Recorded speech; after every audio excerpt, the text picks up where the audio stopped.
দুয়ারে নির্বাচন এবং নির্বাচন কমিশন আরও কড়া অবস্থান নিচ্ছে। আপনাদের আমি 27-28 দুদিন পর বলেছিলাম যে এবার পুলিশ বুকিং শুরু হলো নির্বাচন কমিশনে। আপনারা জানেন বাসন্তী থানার ওসিকে সাসপেন্ড করা হয়েছিল।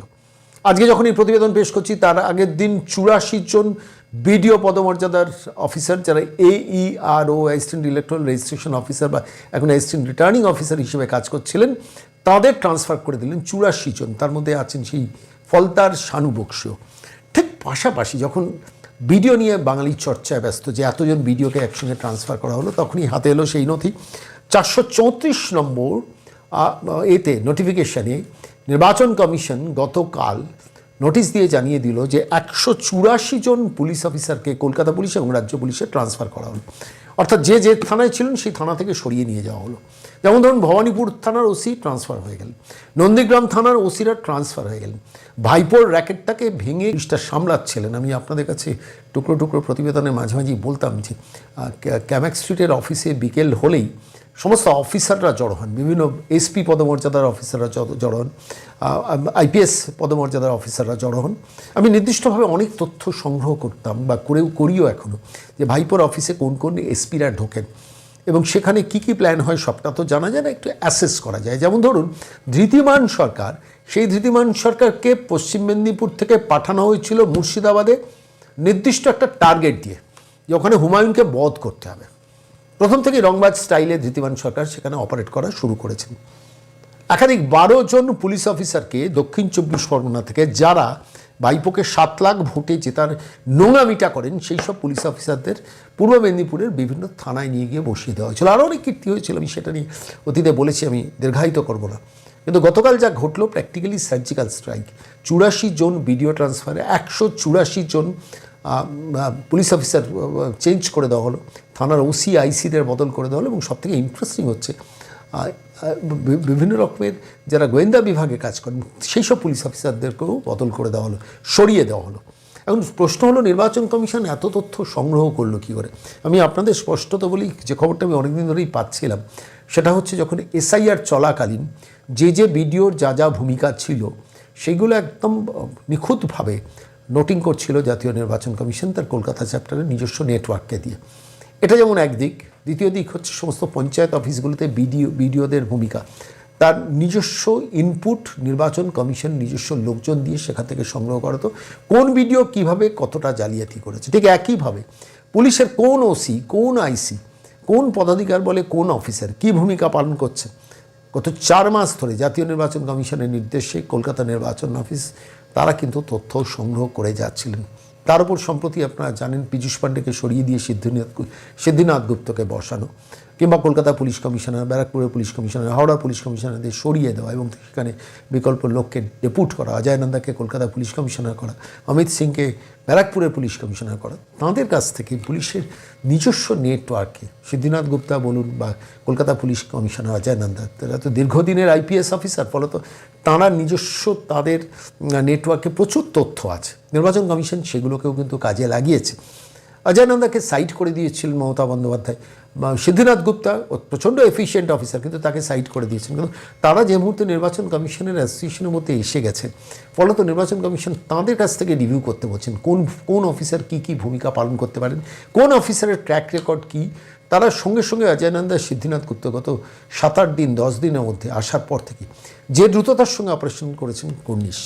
এখন প্রশ্ন হচ্ছে যে এইসব অফিসারদের তো ট্রান্সফার করা হলো, আমি হিসেব করে দেখছিলাম, কাউকে ধরুন কুচবিহার থেকে কলকাতায় নিয়ে আসা হচ্ছে, কাউকে কাকদ্বীপ থেকে নিয়ে যাওয়া হচ্ছে একদম আলিপুরদুয়ার, মানে এইভাবে র্যাডিক্যাল চেঞ্জ।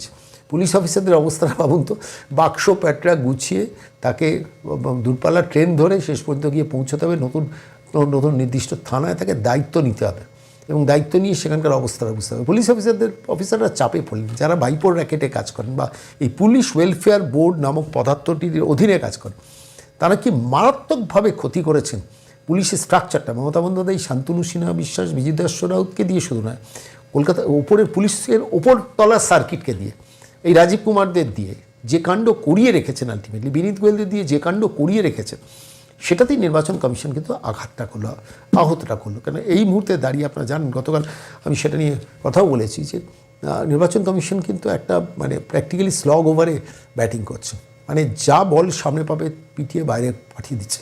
3 জন সিআরপিএফ তারা বীরভূমের সিউড়িতে পথ চলতে চলতে পাশে তৃণমূলের পার্টি অফিস দেখেছেন, সেখানে ক্যারাম খেলা হচ্ছিল। তারা ঢুকে পড়েছেন নিষ্পাপ শিশুর মতো, ক্যারাম একটু অংশগ্রহণ করেছেন, সেই সোশ্যাল মিডিয়ায় সেটা ভাইরাল হয়েছে। 3 জন সিআরপিএফ সাসপেন্ডেড। ভাবতে পারছেন, ইফতার পার্টিতে 7 জন সিআরপিএফ জওয়ান তারা গিয়েছিলেন আতিথেয়তা গ্রহণ করতে। এবার 7 জনের মধ্যে 3 জন অ্যারেস্টেড, 2 জনকে জিজ্ঞাসাবাদের জন্য ডিটেন করা হয়েছে, আর 2 জনকে সতর্ক করে দেওয়া হয়েছে। টোটাল 7 জনকে আঘাত করেছেন সেই সময় জাতীয় নির্বাচন কমিশন। একইভাবে কিন্তু আমি প্রথম দিন থেকে বলছিলাম যে নন্দিনী চক্রবর্তী এবং জগদীশ প্রসাদ মিনা, যিনি হোম সেক্রেটারি ছিলেন, চিফ সেক্রেটারি নন্দিনী চক্রবর্তী, জগদীশ প্রসাদ মিনা হচ্ছেন হোম সেক্রেটারি, এদের 2 জনকে যেদিনকে জাতীয় নির্বাচন কমিশন ঘোষণা করলো যে 23 এপ্রিল এবং 29 এপ্রিল নির্বাচন, এবং ঠিক সেই দিন 15 তারিখ, দ্যাট ওয়াজ আ সানডে আপনাদের যদি মনে থাকে, সেই দিন রাত 12:30টার সময় প্রথম নন্দিনী চক্রবর্তী এবং জগদীশ প্রসাদ মিনাকে সরিয়ে দিয়ে অপারেশনসটা শুরু হলো। জাতীয় নির্বাচন কমিশন যেদিকে ঘোষণা করলেন যে নির্বাচন হবে, ঠিক সেই দিনই সুব্রত গুপ্তকে নির্বাচনী এসআইআরের নির্বাচনী অবজারভার ছিলেন, স্পেশাল রোল অবজারভার, নির্বাচনের অবজারভার করে দেওয়া। তখনই আমি বুঝেছিলাম যে নির্বাচন কমিশন কিন্তু এই ব্যাপারটা প্রচণ্ড গুরুত্ব দিয়ে আলটিমেটলি আরও সার্জিক্যাল স্ট্রাইক আনতে চলেছে। শুধু টপ মোস্ট লেভেলে আইএস অফিসার 2 জনকে ট্রান্সফার করা নয়, তারপরে আপনারা দেখেছেন, আমি সংখ্যাটাও আপনাদের কাছে এক্স্যাক্টলি বলতে পারবো না, 34 বা 36 জন আইপিএস অফিসারকে এবং আইএস অফিসারকে পরপর ট্রান্সফার করা হয়েছে, একাধিক জেলাশাসককে সরিয়ে দেওয়া হয়েছে, এবং বলা হয়েছে যে তারা কোনো নির্বাচনের কাজে অংশগ্রহণ করতে পারবেন না। কতটা রিডিকিউলাস বলুন তো এদের পক্ষে, যাদের এই সিদ্ধান্তটা নির্বাচন কমিশন জানিয়েছে। আমি যদি দীর্ঘদিন আইএস অফিসার হিসেবে কাজ করি, দীর্ঘদিন যদি আইপিএস অফিসার হিসেবে কাজ করি, তাহলে আমার অবস্থাটা কি? আমাকে নির্বাচন কমিশন বললো যে আপনি এই পোস্ট থেকে সরে যান, কাল সকাল 11টার মধ্যে এই অর্ডারটা কমপ্লাই করতে হবে, এবং আপনি কোনো নির্বাচন সংক্রান্ত কাজে অংশগ্রহণ করতে পারবেন না। এটা কতটা অমর্যাদার, কতটা অসম্মানের। কিন্তু এই অমর্যাদাটা সংশ্লিষ্ট আইএস অফিসার বা আইপিএস অফিসার তারা নিজেরা ডেকে এনেছেন। আমি বলছি তারা নিজেরা ডেকে এনেছেন। ধরুন আমি একটা ছোট্ট উদাহরণ দিই, আমি নিজে ব্যক্তিগতভাবে সে মানুষটাকে খুব ভালো লাগতো, তার কথা বলার স্টাইল, তার লেখালেখির জন্য। সুপ্রতিম সরকার, এক্স এবিপির মানুষ, আমার একটা সেন্টিমেন্ট ছিল মানুষটার সম্বন্ধে। সেই মানুষটি যখন সোনাপাপ্পুর ঘটনা ঘটলো কাঁকুলিয়া রোডে, প্রকাশ্যে সন্ধেবেলা গুলিগোলা চালানো হলো, এবং তারপর সুপ্রতিম সরকার বলেছিলেন কাউকে রেয়াত করা হবে না, ছাড়া হবে না, তখন এটা কোথায় একটা বিশ্বাস এসেছিল যে না, এই মানুষটা যখন আছেন কিছু একটা হবে। যে মানুষটা সন্ধেবেলা রাত্রিবেলা মিডিয়াকে খবর দিয়ে, হতে পারে সেটা মিডিয়া সেবী লোক হতে পারেন, খবর দিয়ে যেতেন ধর্মতলায় কিংবা এতে শ্যামবাজারে, এসে বলতেন এটা করতে হবে, ওটা করতে হবে, এখানে এই কাজ করবে, ওই কাজ করবে, বেশ দেখতে ভালো লাগতো, মনে হতো এইরকম কলকাতা পুলিশ কমিশনারই দরকার। কিন্তু পরবর্তীকালে দেখলাম সেই কলকাতা পুলিশ কমিশনার সোনাপাপ্পুকে খুঁজে পায় না। সোনাপাপ্পু ফেসবুক লাইভ করছে, সোনাপাপ্পুকে খুঁজে পায় না, কেন তখন ওই দেবাশিস কুমার আর মমতা বন্দ্যোপাধ্যায় ইলেকশন অপারেট করেন না, সামনে ইলেকশন আছে, তাকে ধরা যাবে না। যেভাবে ওই হাওড়ার পুলিশ কমিশনার যিনি ছিলেন তাকে পাঠানো হয়েছিল ব্যারাকপুরের পুলিশ কমিশনার করে, এবং সেই ব্যারাকপুরের পুলিশ কমিশনার সে কিছুতেই, প্রবীণ ত্রিপাঠী, মমতা বন্দ্যোপাধ্যায় ইনার সার্কিটের লোক, সেই পুলিশ কমিশনার সে কিছুতেই শঙ্কর রাউতের মতো এলিমেন্ট বরানগরে যিনি এক ব্যবসায়ীকে মারধর করেছিলেন তাকে খুঁজে পেলেন না, কিছুতেই খুঁজে পেলেন না। আমি বলছি পুলিশ অফিসারদের খারাপ করার পেছনে মমতা বন্দ্যোপাধ্যায় দায়ী, কিন্তু সেই পুলিশ অফিসারদের এই মেরুদণ্ডটা থাকে না কেন? No ma'am, I can't do this. বড় জোর কম্পালসারি ওয়েটিং, বড় জোর ট্রান্সফার হয়ে যাবে। আমি বলছি এত খারাপের মধ্যেও তো জাভেদ শামীমের মতো পুলিশ অফিসাররা আছেন, এত খারাপের মধ্যেও তো দময়ন্তী সেনের মতো পুলিশ অফিসাররা ছিলেন বা আছেন এখন, এত খারাপের মধ্যেও তো পঙ্কজ দত্তের মতো আইপিএস অফিসারকে আমরা দেখেছি বাংলায়, এত খারাপের মধ্যেও তো আমরা নজরুল ইসলামের মতো পুলিশ অফিসারদের দেখেছি। তাহলে বাকি পুলিশ অফিসাররা হতে পারেন না কেন? হতে পারেন না মমতা বন্দ্যোপাধ্যায়কে অন্যায় কাজে সঙ্গ দেওয়াতেও, কিন্তু তারা বড় জোর তাদের পেনাল্টি হবে। যেমন ধরুন আপনাদের সে মনে আছেন যে মমতা বন্দ্যোপাধ্যায়ের বাড়িতে পাচনান্দার সাহেব খালি পায়ে খিচুড়ি বিতরণ করেছেন, তারপরও তাঁকে চলে যেতে হয়েছিল কেন? খিদিরপুরে একটি নির্দিষ্ট কলেজের সামনে এক তৃণমূল নেতা একজনকে, মানে তার বাহিনী গুলি করে খুন করেছিল, সেই ব্যাপারে নির্দিষ্ট একটি নির্দেশ দিয়েছেন বলে হি ওয়াজ ট্রান্সফার্ড। বড়জোর এইটা হবে, বড়জোর পুলিশ অফিসাররা ট্রান্সফার্ড হবেন। রাজীব কুমার হিসেবে বেঁচে থাকতে ভালো লাগে না, নজরুল ইসলাম হিসেবে বেঁচে থাকতে ভালো লাগে। আইপিএস অফিসারদের সামনে পেলে ভীষণ প্রশ্নটা করতে ইচ্ছে করে, কিন্তু সেই আইপিএস অফিসারদের সেই সামনে তো পাই না, ফলে তো প্রশ্নটা প্রকাশ্যেই করলাম, অনলাইন মানে অন ক্যামেরাই করলাম, সুপ্রতিম সরকার আপনাকে করলাম যে আপনি কিন্তু অনেক ভালো পুলিশ অফিসার হতে পারতেন, বড়জোর আপনার পোস্টিংটা খারাপ জায়গায় হয়ে যেতে পারতো, কিন্তু আপনি সম্মান নিয়ে বেঁচে থাকতে পারতেন। ঋদ্ধিমান সরকাররা এই রাজ্যে ভাইপোর এক সার্কিটে তৈরি হয়। এ রাজ্যে অনিশ সরকাররা সার্কিটে, ভাইপোর সার্কিট উনি নন, তৈরি হয়। আকাশ মাগারিয়া ভাইপোর সার্কিটে তৈরি হয়। এরা কীভাবে পুলিশের ইন্টারনাল স্ট্রাকচারের মধ্যে খারাপ ভূমিকা পালন করেন, আমি হাজার হাজার তথ্য সংগ্রহ করেছি। বলতে পারি না প্রকাশ্যে, বলি না, তার কারণ হচ্ছে হাতে প্রমাণ না নিয়ে তো বলা যায় না, কিন্তু খুব খারাপ ভূমিকা পালন করেন। মনে পড়ে সেই রাতের কথা আমি কিছুতেই ভুলবো না। বাঙালিকে ভুলিয়ে দেওয়া হয়েছে। বাংলার তথাকথিত সকল ঘণ্টাখানেক মিডিয়া কিছুতেই সেসব নিয়ে আলোচনা করেন না, যেখানে দাঁড়িয়ে রাজীব কুমার এবং অর্ণব ঘোষকে দিয়ে রাতের অন্ধকারে সারদা নথি সরানো হয়েছিল, সারদা চিটফান্ডের। 2013-র পর থেকে সেই চিটফান্ডের স্ক্যাম নিয়ে আর কেউ আমরা সেভাবে কথা বলি, কেউ সোচ্চার হই। চিটফান্ডের স্ক্যামের সঙ্গে যারা যুক্ত তারা কেউ কেউ এখন মানিকতলা নির্বাচনে দাঁড়িয়ে যাচ্ছে। এন্টার চিটফান্ডে বাঙালি 50,000 কোটি টাকা হারিয়েছে। এটা যে মুখ্যমন্ত্রী কী বলেছেন, যা গেছে তা গেছে। তারপর এক এক করে ব্রাত্য বসুকে সরিয়ে পার্থ চট্টোপাধ্যায় শিক্ষামন্ত্রকে চাকরি বিক্রি করে টাকা তোলা। তারপর কত স্কিম এলো, গরুর থেকে টাকা তোলা, কয়লার থেকে টাকা তোলা, থেকে বালি থেকে টাকা তোলা, মাটি থেকে টাকা তোলা, রেশন থেকে টাকা তোলা, খাবার চুরি করে টাকা তোলা, কত রকমের স্ক্যাম পশ্চিমবঙ্গের মাটিতে ছড়িয়ে পড়লো। আমরা কেউ আজকে প্রশ্ন করি 2026-এর নির্বাচনের আগে চিটফান্ডের টাকা কে কে কারা কারা মেরেছিল, কিভাবে মেরেছিল? কেউ প্রশ্ন করি ডেলোর বৈঠকে কি হয়েছিল? কেউ প্রশ্ন করি এক ফোনে 1 লাখ টাকার সেই অনুষ্ঠানে কুণাল ঘোষের সঙ্গে মমতা বন্দ্যোপাধ্যায় উপস্থিত ছিলেন কিসের ভিত্তিতে? কেউ প্রশ্ন করি চিটফান্ড স্ক্যামগুলো থেকে কত কোটি টাকা রাজ্য তৃণমূল কংগ্রেসে গেছে? কেউ প্রশ্ন করি যে ছবি বিক্রি, কেন ছবি আঁকাটা ছেড়ে দিলেন রাজ্যের মুখ্যমন্ত্রী মমতা বন্দ্যোপাধ্যায়, যার ছবি 1,85,00,000 টাকায় কোন ব্যবসায়ী কিনেছিলেন? সুদীপ্ত সেনের সঙ্গে তৃণমূল কংগ্রেসের কী সম্পর্ক? কেউ প্রশ্ন করি না। কারণ আমরা হতাশ হয়ে গেছি সিবিআই ইডির এনকোয়ারি নিয়ে, আমরা হতাশ হয়ে গেছি এ রাজ্যের তথাকথিত গণতন্ত্রের চতুর্থ স্তম্ভ নিয়ে, যারা প্রশ্ন করতে ভুলে গেছেন। আমি শুধু প্রশ্ন করার জন্যই আজকে প্রতিবেদনটা পেশ করতে গিয়ে আমার মনে হয়েছে আজকে বাংলা বার্তার প্রতিবেদনে আরও একটা খুব গুরুত্বপূর্ণ খবর আপনাদের কাছে পেশ করা দরকার। কিন্তু আবারও বলছি, এই মহিলাকে সরানো দরকার। এই মহিলা যে কী সর্বনাশা মহিলাই পশ্চিমবঙ্গে শাসন করছে। পুলিশি স্ট্রাকচারটাকে ভেঙে তছনছ করে দিয়েছে।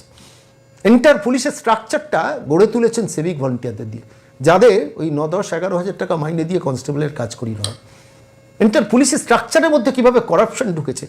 পুলিশের চাকরির জন্য চাকরির হাট বসে, সন্ধেবেলা ম্যারাপ বেঁধে লোকাল পঞ্চায়েতে জলের গাড়ি এনে গ্রামাঞ্চল থেকে লক্ষ লক্ষ টাকা দেওয়া লোকজনকে সাজেশন দেওয়া হয়, তারপর পরীক্ষার হলে পাঠানো হয়। এই কোন বঙ্গে বসবাস করছি বলুন তো? কী অপরাধ করেছেন শিক্ষিত বাঙালিরা এই বাংলায় জন্মেছেন বলে? 65 লক্ষ পরিযায়ী বাঙালি বাংলার বাইরে কেন? কেউ প্রশ্ন করবেন না? আমি এই প্রশ্নগুলো করছি তার কারণ এগুলো প্রশ্নগুলো করা দরকার। 2026-এর নির্বাচন, এটা খুব ইম্পর্টেন্ট। ভাইপো ক্যামাক স্ট্রিট থেকে বসে পুলিশের সার্কিটটাকে কীভাবে অপারেট করতেন, কীভাবে তার সেক্রেটারি সুমিতকে দিয়ে কোন পুলিশ, কোন ভারপ্রাপ্ত পুলিশের এসপি, কোন পুলিশের এসপিকে কী নির্দেশ দেওয়া আছেন, সব তথ্য আছে। তথ্যগুলো যদি বলতে ভীষণ ইচ্ছে করে, হাতে প্রমাণ না রাখে বলতে পারি না, কিন্তু তথ্যগুলো তো সংগ্রহ করি। যারা তথ্য দেন তাদের কর্নিশ চাই। কিন্তু আজকের এই বাংলার বার্তার এই প্রতিবেদনে আমি আর দীর্ঘায়িত করব না। গতকাল আমি দেখছিলাম, শুধু একটা তথ্য আমার মনে হলো একটু উল্লেখ করে দেওয়া দরকার, যে এই মুহূর্তে দাঁড়িয়ে প্রায় যা তথ্য দেখছিলাম, যে প্রায় 42 লক্ষ ভোটের অ্যাডজুডিকেশনের জন্য যেটা বিচারপতি 705 জন বিচারপতি যারা বিচারে বসছে, সেখানে প্রায় টোটাল 60,63,66,000-এর নাম আগেই বাদ গেছে। তারপরে 5 লক্ষ, মানে সব মিলিয়ে নাম বাদ গেছে। গতকাল আমরা দেখলাম যে সেই 42 লক্ষের মধ্যে 18 লক্ষের নাম বাদ গেছে। সংখ্যাটা কত দাঁড়ালো আমি হিসেব করে দেখছিলাম, প্রায় 81,66,952। এখনও 20 লক্ষ নিষ্পত্তি বাকি আছে। বিচারপতিরা করছেন, সাধারণ মানুষ কেউ করছেন না, সাধারণ এসডিও AROরা করছেন না। এবং সংখ্যাটা গিয়ে সম্ভবত 90 লক্ষের কাছাকাছি দাঁড়াবে। 20 লক্ষের মধ্যে যদি 7-8 লক্ষ হয় তাহলেই 90 লক্ষ হয়ে যাবে। আচ্ছা বলুন তো, এই 90 লক্ষ মানুষ তো ভোট দিয়েছেন, এরাই তো তৃণমূলের ক্রিম সলিড ভোটার। এই 90 লক্ষ মানুষের জন্য যেমন তৃণমূল চেঁচায়, খেয়াল করে দেখবেন এরা যে সকল মিডিয়া চেঁচিয়ে গেছে, দিনের পর দিন SIR বিরোধিতা করে গেছে আনন্দবাজার গোষ্ঠী, ABP আনন্দ গোষ্ঠী। কেন করেছে? এই 90 লক্ষ মানুষ যদি জেনুইন হতেন, তাহলে বিচারপতিদের হাতে তো তারা রিলিজ হয়ে যেতে পারতেন। অনেকেই হলেন না কেন? তার মানে বিচারপতিরাও দেখেছেন এদের মধ্যে জালিয়াতি আছে, এদের ডকুমেন্ট ফেক বা ইনভ্যালিড বা বাংলাদেশের ইনহ্যাবিটেন্টস। আজকে কেন সেটা নিয়ে প্রশ্ন করবেন না? এই BLO মারা গেছেন, এই আতঙ্কে মারা গেছেন, এই SIR আতঙ্কে মারা গেছেন, এই বাঙালি অত্যাচারিত হয়েছে বাংলার বাইরে। সব দেখবেন এখন আনন্দবাজার আর বাংলার বাইরে কোনো বাঙালি অত্যাচারিত হয় বলে না। SIR আতঙ্কে মারা গেছে, অভিযোগ বলে একটুখানি মৃদু করে পাশ কাটিয়ে ছেড়ে দেয়। দেখবেন বাঙালি অস্মিতা নিয়ে আনন্দবাজার আর বেশি এখন কথা বলছে না, এখন নির্বাচনে কীভাবে নো ভোট টু ক্যাম্পেইনটাকে জেনারেট করা যান তার জন্য ধুনো দিচ্ছেন। কিন্তু আমার প্রশ্ন এখানে, এই 90 লক্ষ মানুষ বাদ যাওয়ার ব্যাপারটা, এত তো আইনি প্রক্রিয়া হলো, হাইকোর্ট সুপ্রিম কোর্ট মিলিয়ে অন্তত 16-17টা হিয়ারিং হয়েছে, কত কোটি টাকা একটা রাজ্য সরকার শুধু অ্যাডভোকেটদের পেছনে, শ্যাম দিওয়ান, মেনকা গুরুস্বামী, অভিষেক মনু সিংভি, কপিল সিব্বাল, কল্যাণ বন্দ্যোপাধ্যায়দের পেছনে খরচ করেছেন। সেই টাকা দিয়ে শিক্ষিত বাঙালি ছেলেরা চাকরিগুলো পেতে পারতো না, কর্মসংস্থান হতে পারতো না। সেই টাকা দিয়ে মানুষের আর্থের সেবা আরও করা যেত না। সেই টাকাটা একটা সরকার পরিকল্পিতভাবে শুধুমাত্র নিজের চৌর্যবৃত্তির সাম্রাজ্যটাকে প্রোটেক্ট করার জন্য যে সীমাহীন অপরাধ করেছেন। আমি বলছি প্রায় 90 লক্ষ মানুষের নাম যদি শেষকালে বাদ যায়, এসআইআর তো হতে দেবো না, মনে নেই দেঙ্গে দেখে নেবো, একজন যোগ্য লোকেরও যদি নাম বাদ যায় ছেড়ে দেবো না। কি হলো শেষ পর্যন্ত, কি হলো আপনি বলুন। আমি বলছি বাংলার মানুষকে প্রশ্নটা করছি যে এই 90 লক্ষ, আমি এখন 82 লক্ষের কাছাকাছি নাম বাদ গেছে, ওই সব এখন নতুন করে আবার কিছু জজ সাহেবদের নিয়ে প্যানেল হচ্ছে, যদি তাদের কাছ থেকে যদি কিছু বার করে না, যে খুব বেশি কিছু বেরোবে না, সংখ্যাটা 90 লক্ষের আশেপাশে থাকবে। তার মানে এই 90 লক্ষকে বাঁচানোর জন্য মমতা বন্দ্যোপাধ্যায় এত চেষ্টা জড়িত করলেন। প্রথম স্টেজে যে 53 মানে সব মিলিয়ে 63,66,952 জনের নাম বাদ গেছে, তৃণমূল কংগ্রেস অবজেকশন কটায় জানিয়েছে জানেন? 14টা। আচ্ছা, আপনি এত সুপ্রিম কোর্টে আইনি লড়াইটা লড়লেন, তাহলে এখানে অবজেকশন জমা দেওয়ার সময় 14টা জমা দিলেন কেন?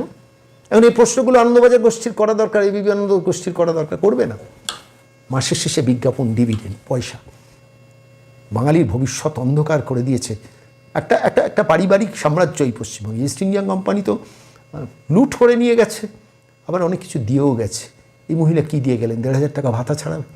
এই মহিলা কি দিয়েছেন? 65 লক্ষ পরিযায়ী বাঙালি, আপনারা যারা বাংলার বাইরে রয়েছেন, এই বাঙালিকে কি দিয়েছেন? যেসব বয়স্ক মানুষরা, বৃদ্ধ মানুষরা এই বাংলায় বসবাস করছেন, তাদের ছেলেমেয়েরা বাংলার বাইরে রুটি রুজি জীবিকার জন্য এই বাংলা বার্ধক্য আশ্রমে পরিণত হয়েছে। আর তার মধ্যে দিয়ে শৌকত, জাহাঙ্গীর, কাইজার, মুদাসসির, সেলিম, শাহজাহানদের তৈরি করেছেন, অনুব্রত মণ্ডলদের তৈরি করেছেন, আর তারপর তাদের জন্য গলা ফাটাচ্ছেন মমতা, অভিষেক, আর তাদের সিম্প্যাথাইজার হচ্ছে এই রাজ্যের কিছু সকল বুদ্ধিজীবী বললে অনেকে গালিগালাজ করে, তো ইচ্ছে ছিল না উচ্চারণ করার জন্য। এদের প্রোটেক্টর হচ্ছে এ রাজ্যের সকল সংবাদ মাধ্যম, যাদের সংসার চলে বিজ্ঞাপনের টাকায়। আপনি প্রতিবাদ করবেন না এই অন্যায় শাসনের? দিন না, একবার বদলে দিন না, 5 বছর এরা নির্বাসনে থাকুন না। যদি ভবানীপুরে জিততে পারেন তাহলে বিধানসভায় বিরোধী নেত্রী হিসেবে জানেন, তাও ভবানীপুর এবার প্রত্যাখ্যানের পথেই হয়তো হাঁটছে, পরিস্থিতি যেদিকে যাচ্ছে।